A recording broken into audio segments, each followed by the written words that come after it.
In the next Marvel Comics Universe film, the Israeli actor Shira Haas will play Sabra. Big news from Marvel. Marvel fans recently received important news about impending Marvel Cinematic Universe projects at the Disney-hosted D23 fan convention. Updates on Thunderbolts and a brand new trailer for Samuel L. Jackson's Secret Invasion were two of the numerous announcements. But for many, news of the impending Captain America New World Order was the most intriguing.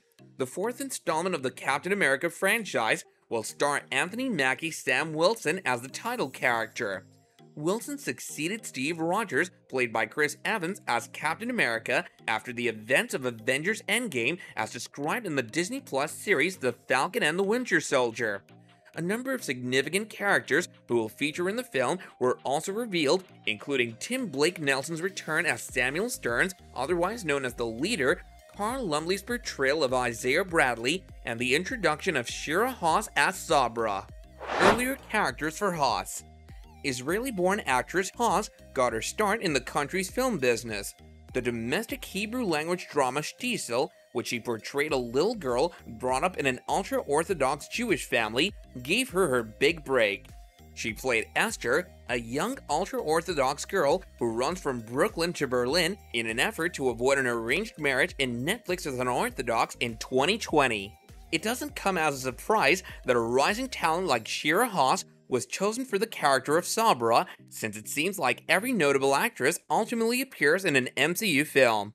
Here's everything we know about Sabra's comic book counterpart, despite the fact that the MCU often adapts comic book characters to suit its purposes.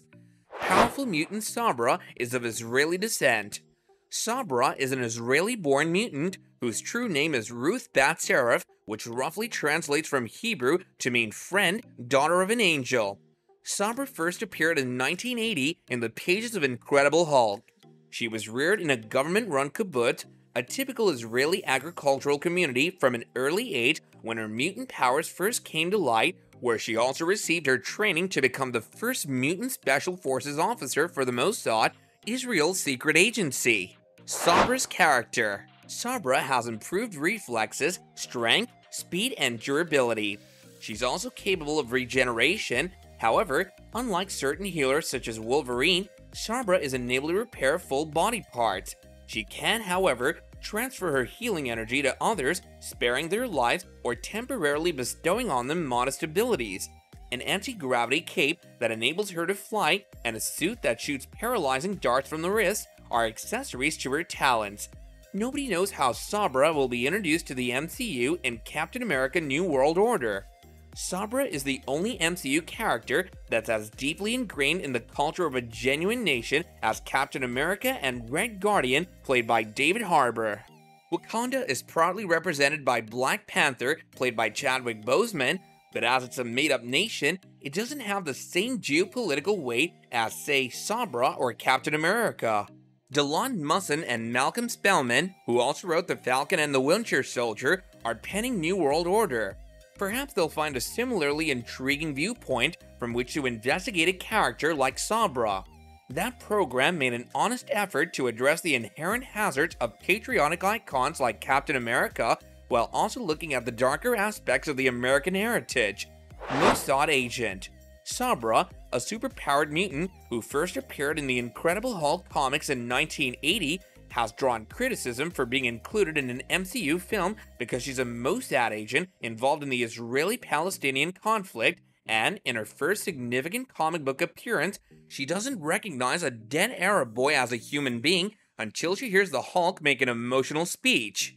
Twitter critics have noted that the name Sabra is particularly offensive for this character because it brings to mind the 1982 Sabra and Shatila massacre, in which the IDF participated and between 460 and 3,500 Palestinians and Lebanese Shiites were massacred in refugee camps by the right-wing Christian Lebanese forces. The character was named after an unrelated Israeli slang term and was introduced to comics before the massacre. The massacre's 40th anniversary falls this week. Starring at Disney Plus. The last time we saw Mackie on screen was in the Disney Plus series The Falcon and the Winter Soldier, when he first donned the Captain America cape and shield. Emily Van Camp played Sharon Carter, a former CIA agent from the Captain America movies, while Sebastian Stan co-starred as Bucky Barnes, also known as the Winter Soldier. Wyatt Russell also presented as the fictitious Captain America John Walker, who later changed into the evil US agent. Ramirez, who played Joaquin Torres in Top Gun Maverick, joined the cast as Wilson's Cap's new comrade, while Daniel Brawl made a comeback as the series' malevolent Baron Zemo. Plot of the movie. The movie is directed by Ona, who also made Loose and Cloverfield Paradox, and it's written by Delon Musson and Malcolm Spellman, who also authored The Falcon and the Winter Soldier. Together with Kevin Feige, president of Marvel Studios, Spellman produces. The first Israeli superheroine to appear on the big screen may be Sabra. Haas, however, isn't the first Israeli actress to dress like a superheroine. Gal Gadot became famous after battling evildoers as Wonder Woman. In an Incredible Hulk tale set in Israel called Power and Peril in the Promised Land, Sabra made her debut in full for Marvel Comics more than 40 years ago.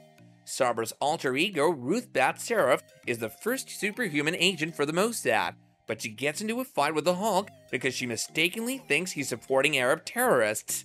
How do you feel about an Israeli superheroine joining the MCU? Let me know your thoughts in the comments down below, and don't forget to like and subscribe if you haven't done so yet. Catch you later, guys!